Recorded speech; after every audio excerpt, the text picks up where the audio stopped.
전 세계 상장 기업을 다 합쳐도요. 1000개 중에 하나, 그러니까 정말 0.1%만이 가지고 있는 아주 특별한 타이틀이 있습니다. 바로 배당 귀족인데요.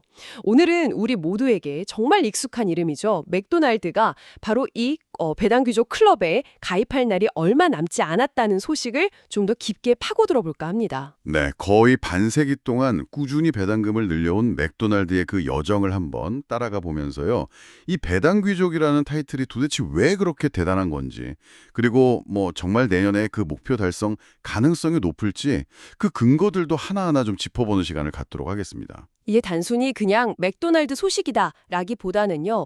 한 기업이 어떻게 이렇게 오랜 시간 동안 흔들림 없이 성장하면서 또 주주들하고 성과를 나눠왔는지 그 과정을 통해서 우리가 좀 안정적인 기업의 어떤 면모를 읽어낼 수 있을지 함께 이야기 나눠보면 좋을 것 같습니다. 그럼 맥도날드의 배당 이야기 그 시작부터 한번 돌아볼까요? 맥도날드가 처음 배당금을 지급한 건 꽤 오래전입니다. 1976년인데요.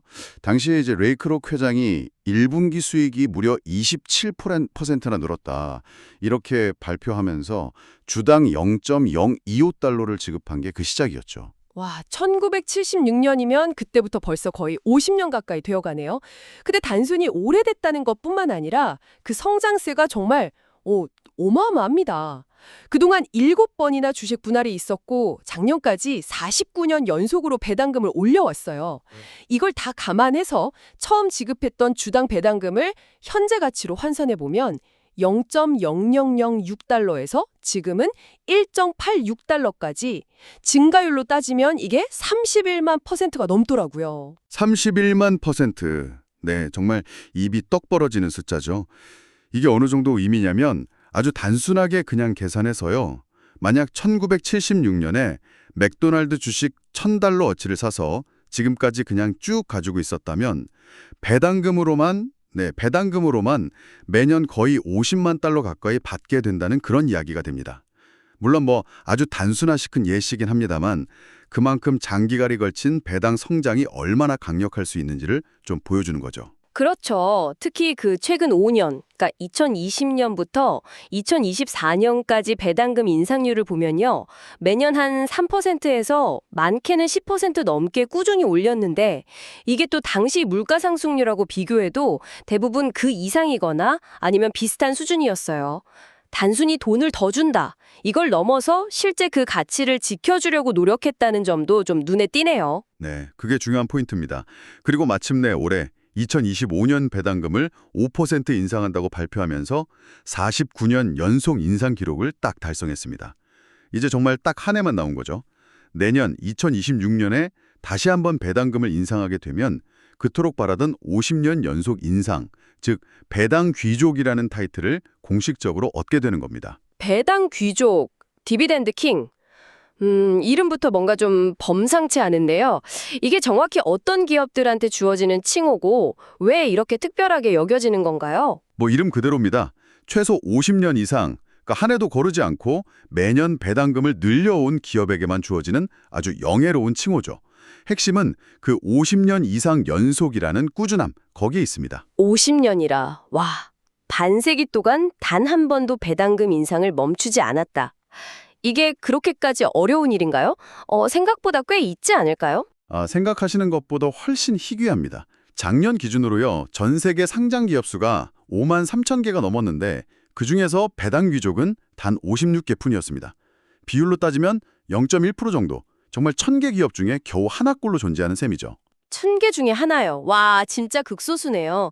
혹시 우리가 좀 알만한 기업들도 그 안에 포함되어 있나요? 네, 그럼요. 예를 들면 미국의 대형 유통업체 타겟 아시죠?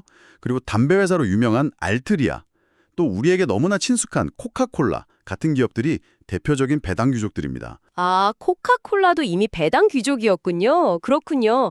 그럼 이 타이틀이 단순히 그냥 오래 배당 준 회사 그 이상의 의미를 갖는다는 건가요? 그렇습니다. 50년이라는 시간 속에는 정말 별의별 일들이 다 있었을 거 아니에요. 오일 쇼크도 있었고 닷컴 버블 붕괴, 금융위기, 최근에 팬데믹까지 이런 수많은 경기 침체와 시장의 격변기 속에서도 그냥 살아남은 게 아니라 꾸준히 이익을 들리고 그 이익을 주주들에게 더 많이 돌려줬다는 뜻이니까요. 아, 듣고 보니 그렇네요. 단순히 운이 좋아서 혹은 뭐 한두 해 장사가 잘 돼서 가능한 기록은 절대 아니겠군요. 맞습니다. 이건 그 기업의 사업 모델이 얼마나 강력하고 안정적인지, 또 재무 상태가 얼마나 튼튼한지, 그리고 경영진이 주주 가치를 얼마나 중요하게 생각하는지 이걸 아주 강력하게 보여주는 시그널로 해석됩니다. 그래서 장기적인 관점에서 안정성을 추구하는 분들이 이런 기업들에 주목하시는 거고요. 자, 그럼 이제 가장 궁금한 부분인데요. 맥도날드가 과연 내년에 이 50년 연속 배당 인상이라는 대기록을 달성할 수 있을까? 그 가능성을 좀 뒷받침하는 구체적인 증거들이 있는지 한번 살펴보죠. 어떤 점들을 좀 주목해야 할까요? 네, 입춘적인 재무 지표를 통해서 그 가능성을 좀 엿볼 수 있습니다. 첫 번째는 배당 성향, 페이아웃 레이시오라는 건데요. 기업이 벌어들인 순이익 중에서 얼마를 배당금으로 지급하는지 그걸 보여주는 비율입니다. 아, 배당 성향. 이 비율이 낮을수록 좋다는 이야기를 제가 어디서 들은 것 같은데요. 네, 기본적으로는 그렇습니다.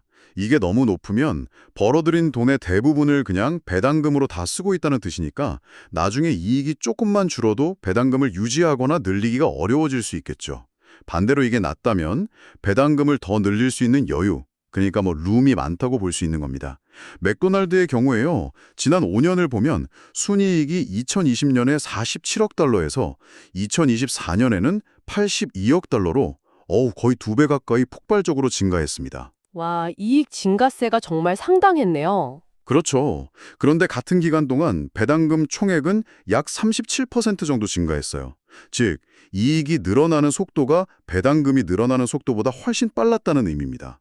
그 결과 배당 성향이 매년 꾸준히 감소한 건 아니지만 전반적으로는 하향 안정화되는 추세를 보였죠. 여기서 흥미로운 지점은 이게 앞으로 배당금을 더 늘릴 수 있는 충분한 재정적 여력을 맥도날드가 확보하고 있다. 이런 긍정적인 신호로 해석될 수 있다는 겁니다. 아, 그러니까 단순히 이익이 늘었다. 이 사실뿐만 아니라 그 늘어난 이익 대비해서 배당금 지출 비중은 오히려 안정화되었다는 게 중요한 포인트군요. 방금 말씀하신 그 견조한 이익 성장세 자체도 당연히 긍정적인 신호일 때고요. 가장 최근 분기 실적만 봐도 전년 동기 대비 순이익이 11% 넘게 증가했으니까요. 맞습니다. 꾸준한 이익 성장은 배당 증가의 가장 기본적인 엔진이니까요. 여기에 더해서 세 번째 근거로 영업이익률, 오퍼레이팅 마진을 좀 눈여겨볼 필요가 있습니다. 영업이익률이라는 건 매출액에서 인건비, 임대료, 재료비 같이 실제 사업 운영에 들어간 비용을 싹 빼고 남은 영업이익이 차지하는 비율입니다. 쉽게 말해서 이 회사의 핵심 사업이 얼마나 효율적으로 돈을 잘 벌고 있는가, 그걸 보여주는 지표죠. 그렇군요. 그럼 영업이익률이 높다는 건 구체적으로 어떤 이점이 있는 건가요? 핵심 사업에서 돈을 많이 남긴다는 건 그만큼 이자 비용을 내거나 자사주를 사거나 그리고 지금 우리가 이야기하는 이 배당금을 지급하는 등 다른 활동에 쓸 수 있는 현금이 풍부하다는 뜻이 됩니다.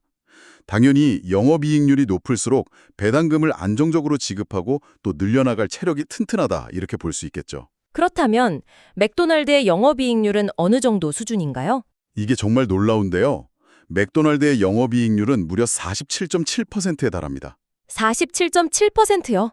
네, 이게 얼마나 높은 수치인지 감이 잘 안 오실 수도 있는데 비교 대상을 보면 확실히 체감이 되실 겁니다. 아까 잠깐 언급했던 대표적인 배당 기족, 코카콜라 있죠. 코카콜라의 영업이익률이 약 34.7% 수준입니다. 코카콜라보다도 훨씬 높다고요.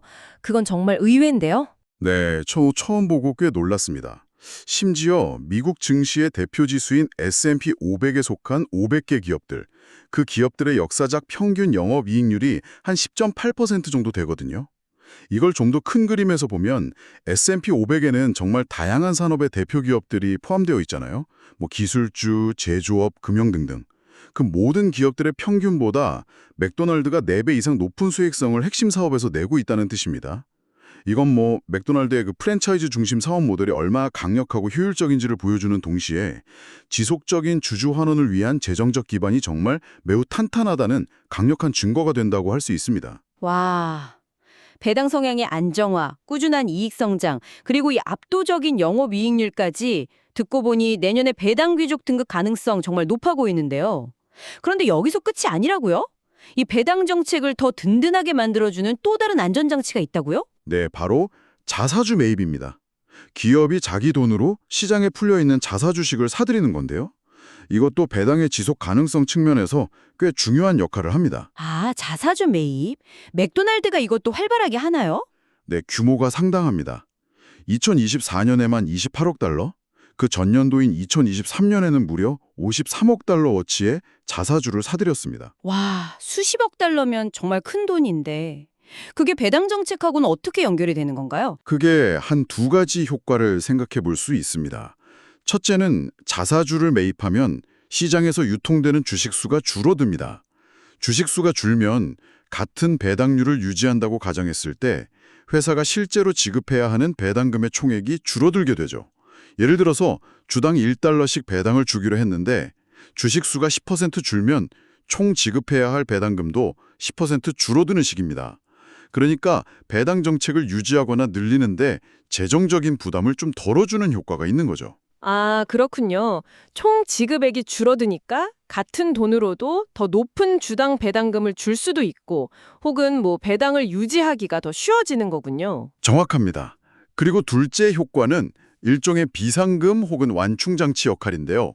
만약에 앞으로 회사가 예상치 못한 위기를 맞아서 재정적으로 좀 어려워지는 상황이 온다고 해도 다짜고짜 50년간 이어온 배당 인상 기록을 깨는 최악의 선택, 즉 배당금 삭감을 하기 전에 원래 자사주 매입에 쓰려고 했던 이 수십억 달러의 자금을 먼저 활용할 수 있는 그런 유연성을 확보하게 됩니다. 어렵게 쌓아올린 배당 강자로서의 명성을 지키기 위한 뭐랄까 일종의 보험인 셈이죠. 이야, 정말 든든한 2중, 3중의 안전장치를 갖춘 셈이네요. 정리를 해보면 거의 반세기에 달하는 긴 배당 인상의 역사, 그리고 배당 귀족이라는 상징적인 목표 달성이 임박했고, 또 이를 뒷받침하는 아주 탄탄한 재무 지표들, 안정적인 배당 성향, 꾸준한 이익 성장, 매우 높은 영업이익률에다가 자사주 매입이라는 추가적인 안전판까지 네, 맥도날드가 내년에 배당 귀족 클럽에 가입할 가능성은 정말 높아 보입니다. 그렇다면 이런 상황들이 우리에게 시사하는 바는 뭘까요? 단순히 맥도날드라는 한 기업의 이야기를 넘어서 어떤 점을 좀 생각해 볼 수 있을까요? 네, 여러 측면에서 의미를 찾아볼 수 있을 것 같습니다. 우선 현재 맥도날드의 배당 수익률이 약 2.3% 정도 되는데요. 이게 S&P 500 지역들의 평균 배당 수익률의 거의 2배에 달하는 수준입니다. 물론 특정 기업의 배당 수익률만 보고 투자를 결정하는 것은 당연히 지양해야겠지만 배당 귀족이라는 타이틀이 상징하는 것처럼 왜 안정적이고 예측 가능한 현금 흐름을 중요하게 생각하는 분들이 이런 유형의 기업에 관심을 갖는지를 보여주는 좋은 예시라고 할 수 있습니다. 아, 그러니까 단순히 지금 당장 받는 배당금 액수 그 이상의 의미가 있다는 말씀이시군요. 그렇습니다. 50년 이상 꾸준히 배당금을 늘려왔다는 그 사실 자체가 앞서 말씀드린 것처럼 해당 기업의 탁월한 경영 능력이라든지 시장에서의 강력한 지위, 그리고 온갖 위기를 헤쳐나온 그런 관리 능력을 입증하는 하나의 훈장과도 같은 거죠. 이것이 재무제표상의 숫자만으로는 표현되지 않는 그런 무형의 가치로 평가받는 이유입니다. 그렇군요. 따라서 여러분께서 어떤 기업의 장기적인 안정성이나 혹은 주주를 얼마나 중요하게 생각하는지 이런 것들을 좀 가늠해보고 싶으실 때 이 배당 역사와 관련된 지표들, 예를 들면 배당 성향의 추이라든지 영업이익률 같은 것들을 함께 살펴보는 것은 매우 유용한 분석 도구가 될 수 있습니다. 기업의 과거 행적과 현재 재무 상태를 통해서 미래의 지속 가능성을 어느 정도 예측해 볼 수 있는 중요한 단서를 제공하기 때문이죠. 네. 오늘은 맥도날드가 50년 연속 배당 인상, 즉 배당 귀족 등극이라는 아주 중요한 이정표를 눈앞에 두고 있다는 소식을 중심으로 해서요. 그 오랜 배당의 역사와 또 배당 귀족이 갖는 의미, 그리고 맥도날드의 실제 등극 가능성을 높이는 구체적인 재무적 근거들, 안정적 배당 성향, 꾸준한 이익 성장, 높은 영업이익률, 자사주 매입까지 정말 깊이 있게 살펴보았습니다. 한 기업이 이 반세기라는 긴 세월 동안 꾸준히 성장하면서 그 과실을 주주들과 나눠왔다는 것 참 대단한 일인 것 같습니다. 네, 맞습니다. 배당 귀족 등극은 분명 지난 50년의 성공적인 발자취와 현재의 탄탄함을 보여주는 아주 영광스러운 징표일 겁니다. 하지만 여기서 한 발 더 나아가서 이런 질문을 던져보는 것은 어떨까요? 지난 50년은 화려했지만 과연 앞으로의 50년도 그럴 수 있을까? 아, 미래에 대한 도전 과제들 이런 걸 말씀하시는군요. 그렇습니다. 끊임없이 변하는 소비자의 입맛이라든지 건강 트렌드, 키오스크나 로봇 같은 기술 발전이 가져올 인력 구조의 변화, 또 다른 형태의 강력한 경쟁자들의 등장, 그리고 우리가 예측하기 어려운 글로벌 경제 환경의 불확실성 같은 정말 수많은 도전들이 기다리고 있습니다. 과연 이런 미래의 파도들이 배단 귀족이라는 이 굳건해 보이는 성벽마저 흔들 수 있지는 않을까요? 과거의 영광을 기념하는 것을 넘어서 미래에도 지속 가능한 성장을 이어가기 위해서 맥도날드가 같은 이러한 전통의 강자들이 어떤 새로운 전략과 혁신을 보여주어야 할지 앞으로의 행보를 지켜보면서 여러분 각자의 관점을 가져보는 것도 흥미로운 일이 될 것 같습니다. 과거의 성과를 바탕으로 미래의 지속 가능성이라는 더 큰 질문을 던져주셨네요. 네, 오늘 저희가 준비한 이야기는 여기까지입니다. 다음에도 흥미로운 주제와 깊이 있는 분석으로 여러분을 찾아뵙겠습니다.